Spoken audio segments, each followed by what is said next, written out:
Hello and welcome to my bucket list adventure here in Thailand. We are currently in Chiang Mai and we're about to take on the Hong Son Loop. So this loop is a 370 mile loop. If we do it right, we probably won't.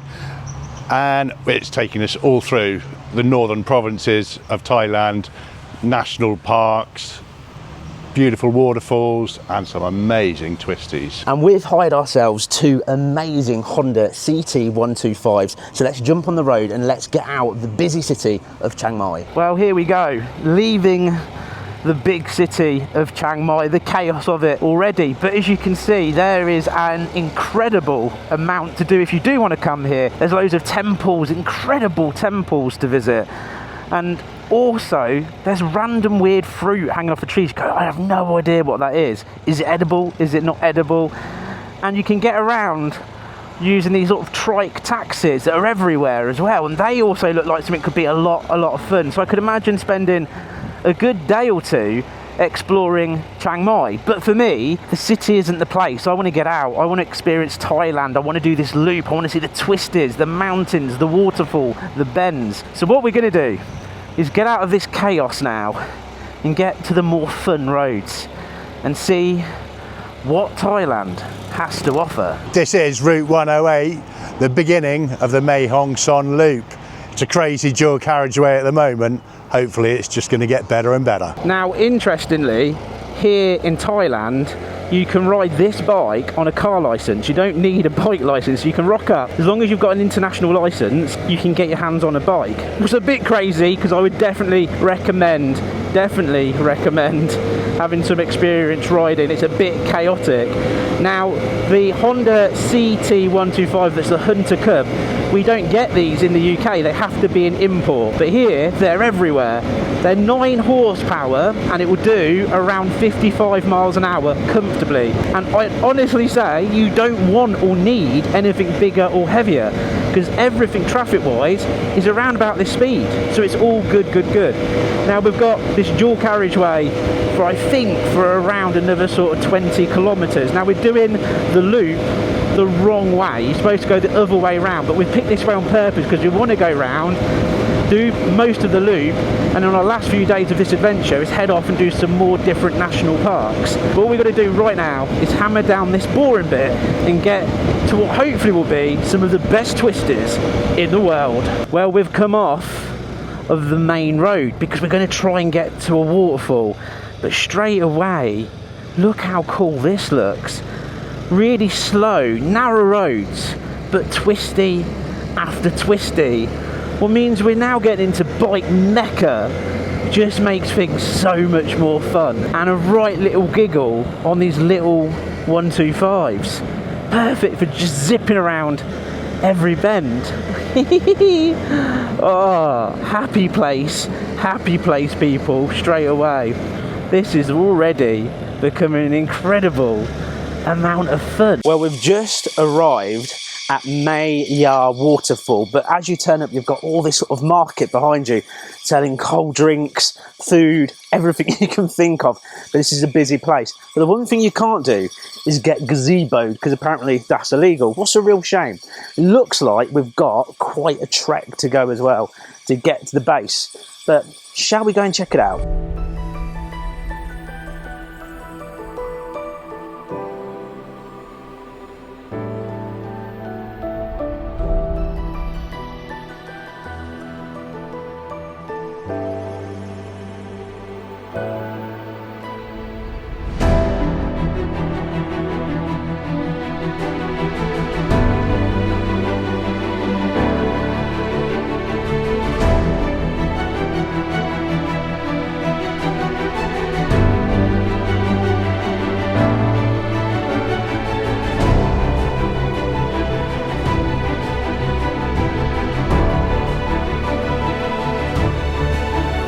Well, ladies and gentlemen, you must be able to hear the waterfall in the background because that is something magic. Let me show you this. It's beautiful.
Well, I tell you what, this is a must-see. The waterfall with the multiple tiers coming down.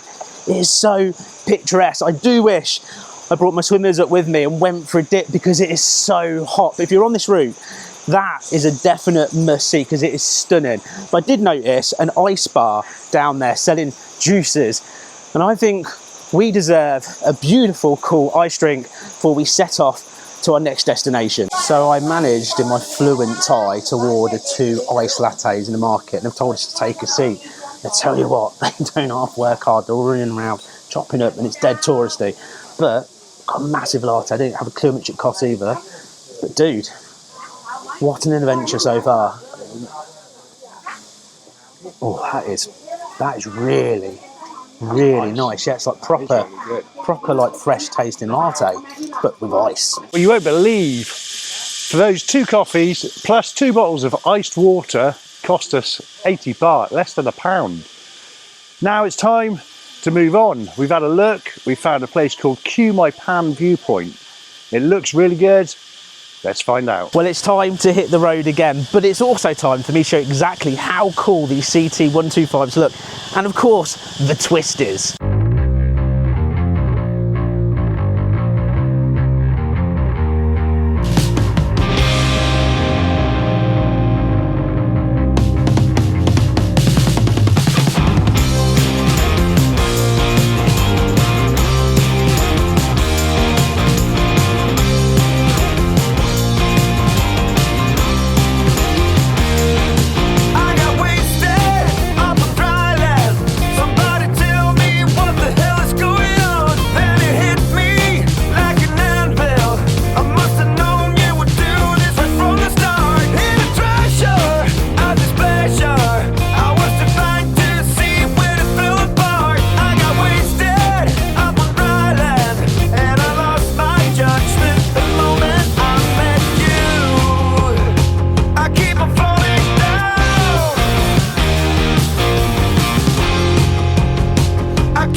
As we continue our journey to the viewpoint, we seem to be going through more and more of the rural Thailand, and I tell you what, it's quite spectacular. Every time you come sort of to a village, you've got a lot of these little stands on the side with people selling like fruit, and look again all over there, little sort of shops and stuff like that going on. And they've got everything going. They've got food on the bubble, they've just got crisps, they've got everything that you want in that little tiny strip just there. But it's spectacular. It takes your breath away, and being on the CT125, it's just plentiful to poodle along and take in pretty much as you possibly can. It is a wonderful place and a really cool place to come and ride a bike.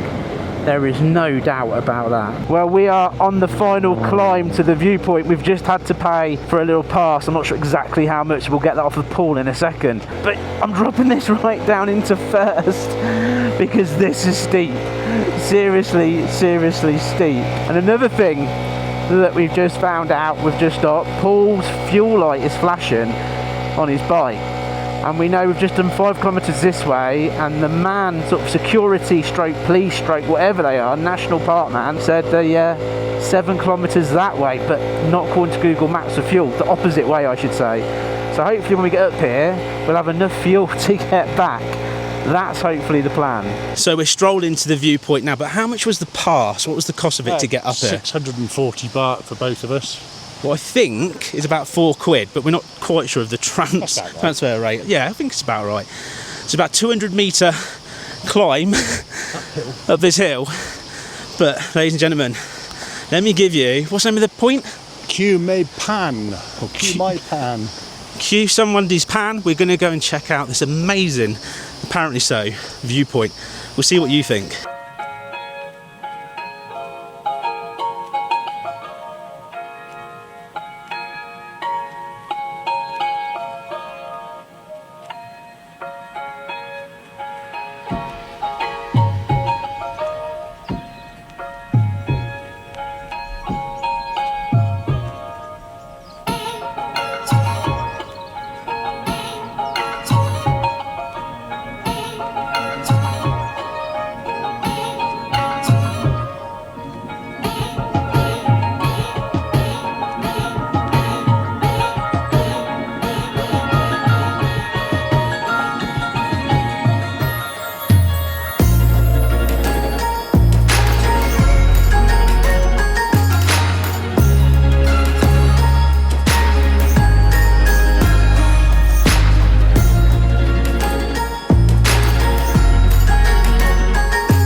Well, I've got to say, Q Mae Pan viewpoint, it's very peaceful. I wasn't expecting like the beautiful gardens behind us, and of course that stunning, stunning bridge. Now I'm sure if it was a clear day, because unfortunately it's not, the view would be out of this world. Now we're right next to sort of the time they're about to close, so right near the time, and I think we're actually probably a couple of minutes past now. 4 p.m. is when they close, so you need to give yourself that bit of extra time. But Thailand is just, what a beautiful place. Now let me show you the view, because on a clear day that would go on for miles and miles, but unfortunately it's foggy. But what we did, we rode all the way up all these steep sort of mountainy roads, and it's almost like you feel like you're going into a jungle, but it's just all beautiful forestry. It would be wrong, wouldn't it, if I didn't walk over this beautiful wooden bridge. I think this has been here, it's got to be here for hundreds of years, because I mean it feels safe, don't get me wrong, but it's definitely very, I don't know how, it's more like a Japanese garden is how I'd explain it. It's kind of got that feel to the gardens. But just look, what a place to come and visit. Well, with this amazing viewpoint done, I think the thing we have to do is try to head down, because Paul's got a flashing fuel light. I'm down to 1 bar. So I think we should do the right thing and try and fill up our bikes, and then book somewhere hopefully very unique for us to stay. Well, here we go. We're both there going, I reckon we can do this. Paul's has been flashing for some time apparently. So we've got 10 kilometers, just actually hitting the downhill then. Mine's got to 2 bars, so between us we should be good. But let's find out. 10 kilometers to the nearest petrol station. Apparently, according to Google Maps, well, it's not always right, it's there, and it's 24 hours automatic. So the next question would be, will our bank cards work? Because some that we used yesterday didn't. Anyway, let's keep going and find out what's going to happen next. Well, that's the first kilometre done. And as you can see, mostly it's going to be downhill and twisters. So we're just using engine braking. Being clever, of course. Note to self though, next time you get well below half and you pass a petrol station, fill up. But I was like, oh, they'll be everywhere, it'll be fine. Obviously not inside the national park. We're down to 7 kilometres to go.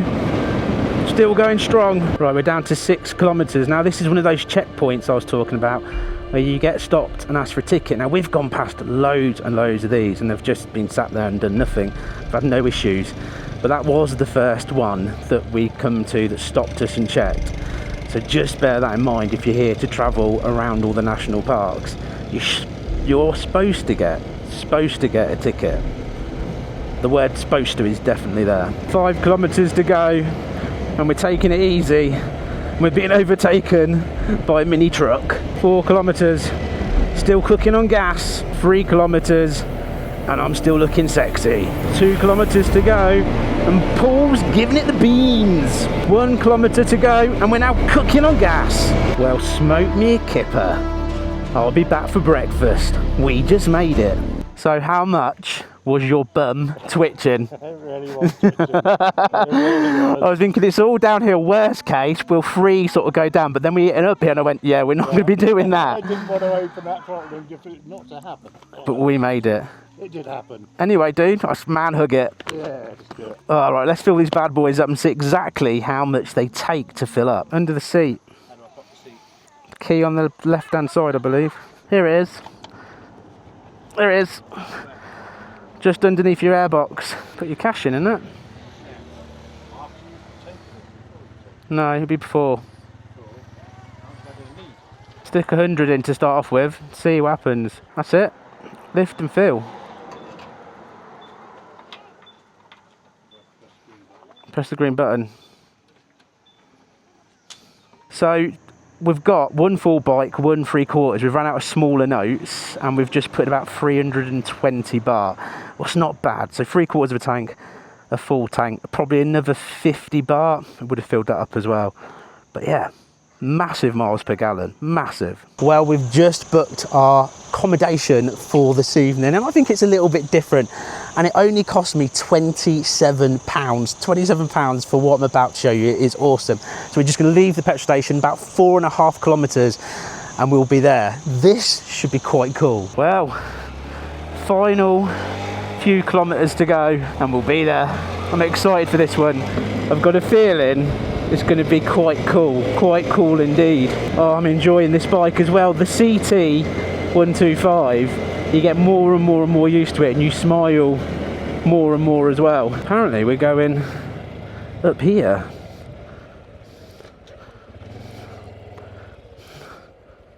That can't be right, can it? Yeah, that was the wrong way. Anyway, back to the CT. I'm liking it more and more. I've ridden one before in the UK that I borrowed from a good friend of mine called Dean, Monkey Dick's Adventures on YouTube, and I went to the Planet of the Monkeys and I was enjoying it then. Absolutely cool bike and it's versatile that I like as well.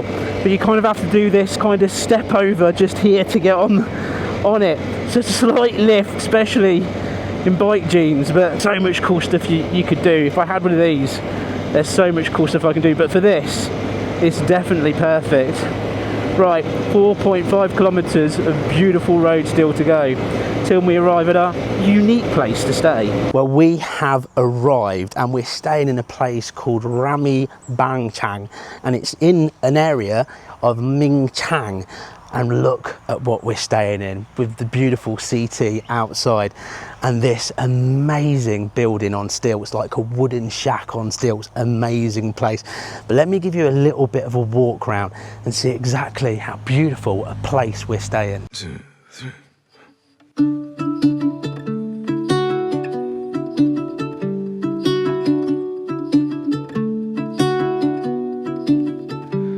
In the depths of silence, where echoes remain, you were the sunrise and I was the rain.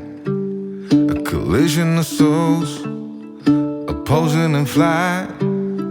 I was the darkness, you yearned for the light. Now you're gone,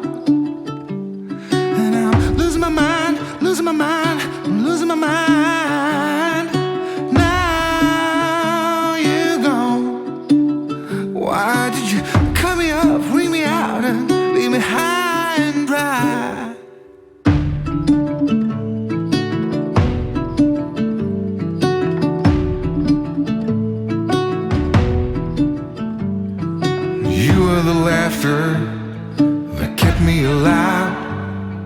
You were hello, and I was goodbye. An ember that flickered, that faded away. You were the summer, I was that same old shit in me. Now you're gone, and I'm losing my mind, losing my mind, losing my mind. Now you're gone. Why did you cut me up, bring me out, and leave me high and dry?